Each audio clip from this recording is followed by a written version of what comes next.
Perryton is prospering as agriculture and oil and gas operations continue to create employment opportunities and economic growth. But there's a new industry in town, and it has the potential to sustain their economic success. Pro News 7's David Grasso-Ortega is here in the studio and has more. David?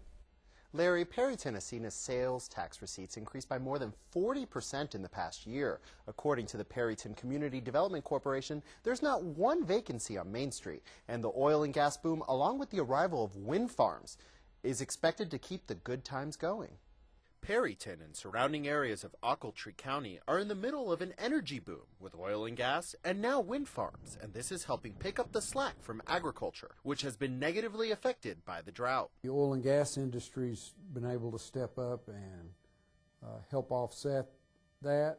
We feel like that the wind energy will be just another component, and it doesn't seem like we ever have a shortage of wind in this area.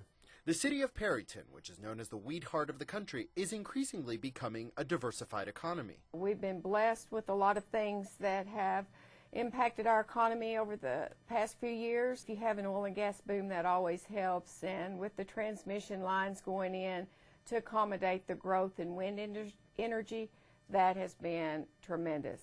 And wind farms are coming to the area. Ochiltree County Judge Earl McKinley helped lure a $300 million project for a Nexstar Energy wind farm through a 7-year tax abatement, which will produce a large revenue stream for the tax base. They come on the tax roll after 7 years at full value. And at a $300 million evaluation, that'll be a sizable tax increase for Ochiltree County. But there are some clouds on the horizon. Oil prices could go down and disrupt the boom, and wind energy faces an uncertain climate due to partisan battles in Washington and the endangered lesser prairie chicken, which may put the brakes on wind development. We're probably going to see a slowdown, at least for the interim. We're going to see some kind of a slowdown because we've got the lesser prairie chicken question that came up in March. We've got the production tax credit, which Congress is now saying they're not going to even vote on until probably after the November elections.